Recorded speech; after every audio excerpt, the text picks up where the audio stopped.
All right, hey. Hi.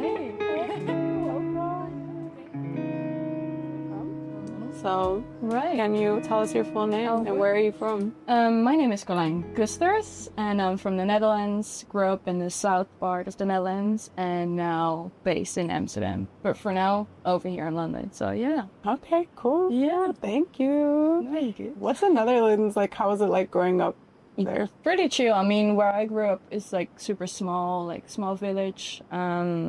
There's definitely like bigger cities there, more of like on the coast where you have like Rotterdam, Amsterdam, The Hague. But I'm like from a very small village, and it's pretty chill. Like, I don't know, like yeah, great area. Lots of my friends are still there and biking around. I like biking around. I love it. It's a robust fashion industry in your small village. Did you like know anything about like modeling when you first started? Was it ever something? Not a damn thing. No, yeah, it's funny actually the way that I got discovered in a way. I was approached on social media, and I was 14 at the time, I think. And then I showed my mom, and she was like, "No, this is some old dude. Don't go." But it was Elite Modelogues. It's like a contest internationally as well. And she like Googled it a little bit, and then we went to the casting. And I asked the lady that discovered me, or like texted me on social media, like, do I need to bring heels? Because like I don't know. And I'm like, I was super young, never even walked in heels. Oh my! She's like, no, you're fine. Just walk in your flats. So I was like, okay, cool. So I got there, which was like a casting in Utrecht, which is also like a bigger city in the Netherlands. And it was like in a shopping mall, so there was like loads of people walking in. I was super nervous, and I needed to walk on this small catwalk in front of like the jury or whatever. But I didn't bring any heels, of course. And this guy, and I was in line, and he told me like, "Where are your heels, girl?" And I was like, "Well, I don't have any." And then my mom ran to the nearest store because it was in a shopping mall, bought me like the easiest heels. I put them on and I walked the catwalk for the first time. It's pretty funny. I think there's still a video of it, but yeah. I would love to see this video. I know, it's super funny, and I think I did this at the end, like super out. Didn't have any clue. Give it a little Naomi, a little Christy. It's like, well, I need to be confident, so I'll just do this at the end.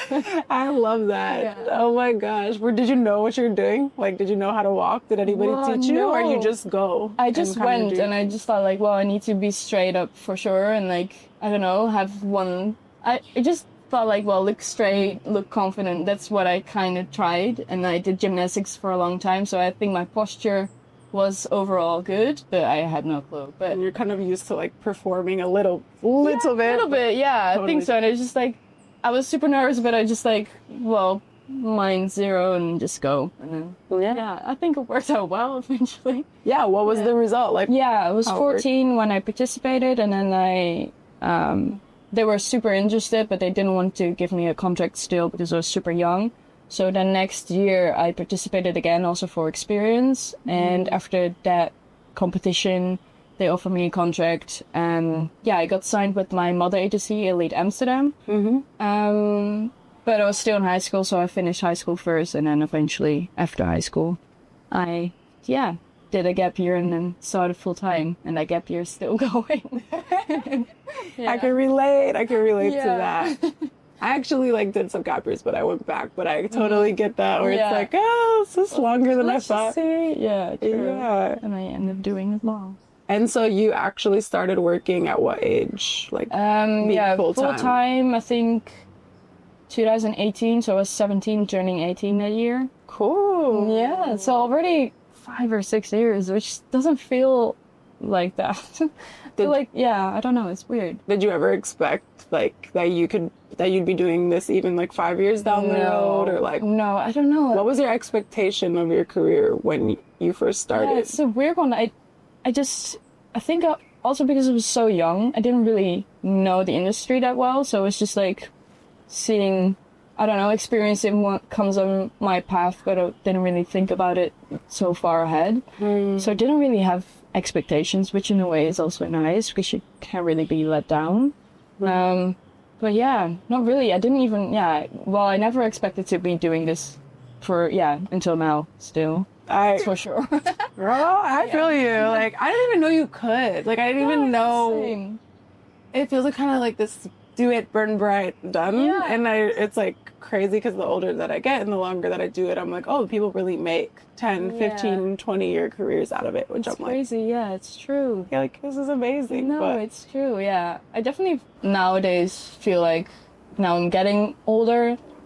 Now I'm really thinking more far ahead. Whereas, yeah, earlier I was just like go with the flow and not really thinking ahead. But nowadays I'm like, maybe I should start something up or like get interest in something else next to modeling because you never know. So yeah. yeah. So speaking of that, Yeah. I know you're kind of ending your gap year. So do you want to tell us a little bit yeah. about that and what sort of like inspired that? Yeah, Just definitely. curious. I've been thinking, I think like the last year and a half about like maybe doing something next to modeling because like, you know, like sometimes you have like months where you're not doing so much and you just get bored and you just want, I don't know, not full-time modeling always. So I've been thinking and as a kid I always liked, I don't know, healthcare, holistic health or anything in that direction, nursing.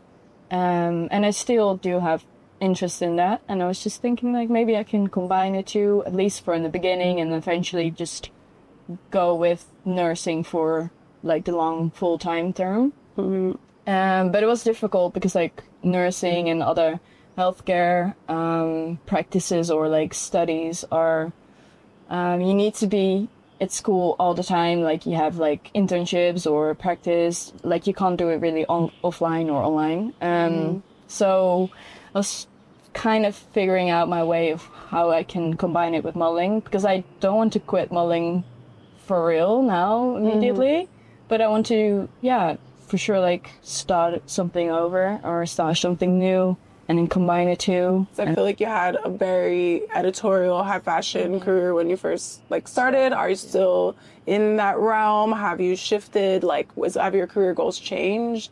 Do you still want the same things that you wanted when you first started? Yeah, it's definitely changed. I mean, I started off with doing like high fashion oriented jobs. Started doing lots of shows. You've done a lot of shows. Yeah, it's weird if I look back to it, but yeah. I started off doing a lot of shows right from the start, I think, and that got me other jobs, editorials. And I was pretty young when I started, like I said, I was 17, 18, and I always had like a very slim figure. But I feel like once I've like gone, like doing all the high fashion jobs, also grown into my body more. And I've noticed that like I couldn't keep on doing the shows and the high fashion jobs with my, I don't know, evolving body or how you call it. Normal evolution normal of woman body, development Yes. that the industry tries to suppress. I know. So yeah, from the start, it's always been like supernatural, and I think it was fine. Like I didn't need to do lots of things to keep my figure like that. But then, I don't know, grow more old and then changed. You know, like your body changes, and then I couldn't keep it in a healthy way. I tried to because I felt like I was responsible for lots of people's expectations and all of that. So that kept me like in the loop of an unhealthy body for me, at least. So yeah, and then COVID happened, got back home. My mom was super worried, and I realized it was not me, and I was like suppressing how I always view health. So yeah, during COVID, I really also being in like a different bubble because like in the industry you get like, I don't know, submerged in like you're always accompanied by other models. The industry always like claps for you, like doing all the great stuff, but like as a person it was not the right mindset or like health, mental and physical. So when I got back home during COVID, I realized this and then changed actually total different career paths. So like, well, it's still the same career, but like, definitely from high fashion more to commercial work, which was a big shift. And lots of lessons there, but I'm glad I did it and I feel way better now. So yeah. When you say better, I guess define better in terms of like you're saying I feel better in my career now. Like, what does better mean for you? I was actually staying that slim or like that super tiny for others and not for myself, because I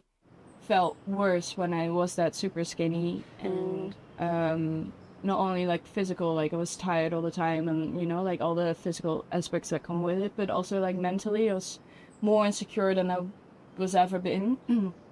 So I think better in a sense of like for myself and not for others, because I was always thinking, scared of the expectations others would put on me, and then try to like live up to them, whereas it was not really for myself. So better mentally, physically, all the way, spiritually. Yeah. Do you feel like high fashion expects like more or different things than commercial work? Or like how do you think the expectations differ in like high fashion editorial work versus commercial work? I think well, definitely sizing though. I think that's the biggest one. This is for commercial, you have more space to like be wherever you be in your sizing. But yeah, I'm not sure. For the rest, I feel like the expectations are still kind of similar. I guess maybe a better question is like, what do you feel like the differences in experiences? Like, I don't know. You know, the way that I like do my job, or like just I guess like for me, I have my opinion, I guess, of like I just felt like when I was doing editorial work, I was really expected, like I was expected to be cool. Felt like I had to be kind of like unapproachable, exclusive, and a little like you know, interesting true. And I think that's like, true, because like I feel like also like people that work in the editorial section, not only models but like photographers, stylists, they want to give something artistic or like new to the industry, whereas commercial is maybe more selling something or clothes, or it's more about the products, and I feel like editorial is more of like the art. So maybe people have like higher pressure on delivering something interesting, where you need to be different or cooler or more artsy, which is more out of your comfort zone and sometimes a bit weird too. Maybe that's a really good point and perspective. I think maybe it's more of the art instead of like the selling. Of commercial is more I think more selling in customers that you want to attract, and editorial is more of like maybe people in the industry or the lovers of art and creativity. Do you feel like it's necessary to like have that vibe in order to contain amazing art? Like the sort of vibe of like really high expectation, high pressure, you know, certain body image, maybe being cooler, like colder, or like a little bit more. No, like, I don't think so. I think everyone's different, and I think it's great to see what everyone makes, where everyone's power lies, and growing more in that power that someone has. So not always expecting someone to be cool or cold, but just like if you're, I don't know, a very cheerful person, I think it sells better if you do like cheerful stuff, because it's true. And if you do something that doesn't really connect with yourself, it's also visible in camera or like pictures. So true. Yeah. So true. I mean, I've done some stuff where I was like, whoa, I can see it. So I think it's, I don't think so. Yeah. I totally relate. You like look back at pictures and you're like, who was that girl? Who are you trying to be, girl? Like just be yourself. Weird stuff. Yeah, true. Yeah. I'm glad to hear that you've like found that piece, and also like editorial work, which I'm sure you're so proud of in the shows, and like I feel like those are things that you always look back on and are amazing experiences. But I think it's cool that you didn't fight your body and what your body wanted to be and become, and that still found peace in that industry, because I feel a lot of girls feel torn to choose between. Oh, it was definitely a hard decision back then. I was really struggling back then. It was like, because also again, like the regular clients I would have, like the expectations my agency would have of me, because I fit in that box for like at least like a year or year and a half, and then if I would switch, like it would change not only for me but for everyone. Like also my agencies, you know, they would lose or whatever in a sense of losing the high fashion clients, and I don't know. So it definitely changed. And I still sometimes, the other day I texted my mom,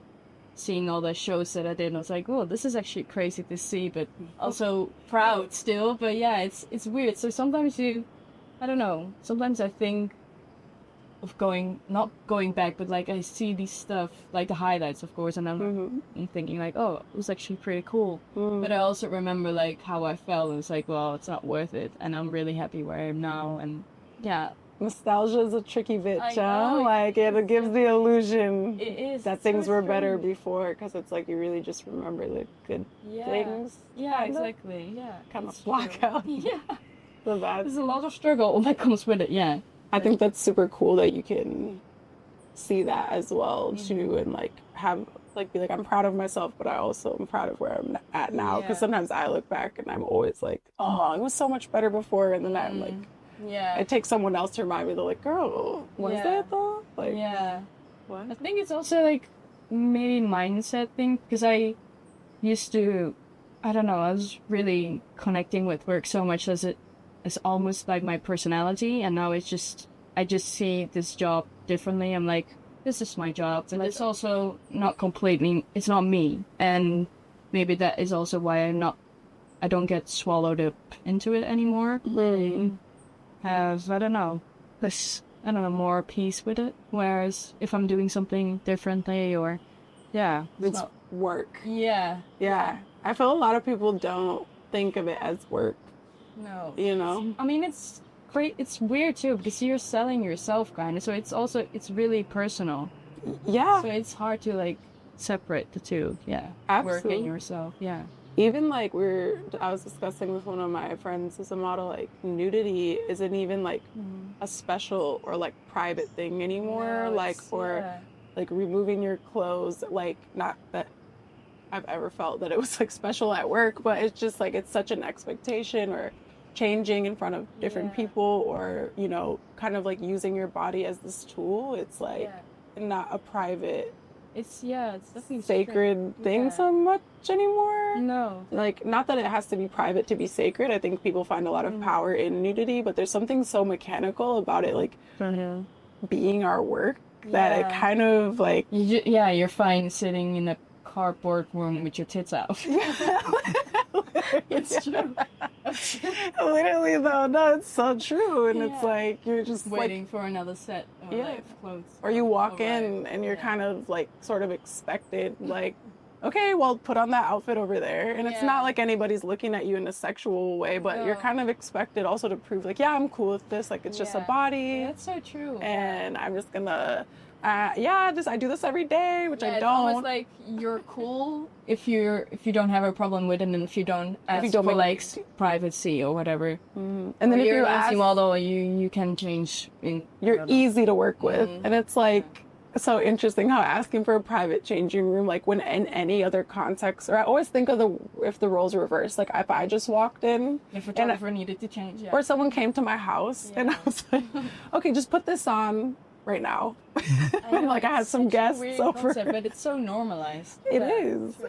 And it's like, I mean, I guess you can see both arguments of like some people are like, it's just a body, why do we have to make it weird? And then there is this aspect of like, I do feel like if you ask for a changing room or these certain things, like you should be granted that. And yeah. So one thing that I wanted to ask you when we were kind of talking about, like you were saying that you're feeling a lot of pressures from, you know, different people, you didn't want to let them down, like in this, you know, sort of context of, you know, trying to fit their expectations so that you could do runway, you could do editorial work.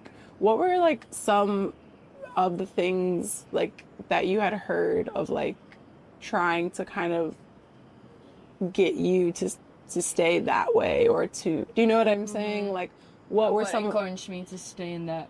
Like what, like how, like I'm just, because I think like a lot of times like in the industry, like you hear about like, okay, there's body image pressure, there's like, you know, measurements, there's this, but people don't really understand kind of like how it goes down, because I don't think it happens in a super insidious way. I don't think like agencies are trying, so. No, they're not saying like, oh, starve yourself or whatever, no. Right. I feel like maybe it's also just how I view myself, or how I put the pressure on myself.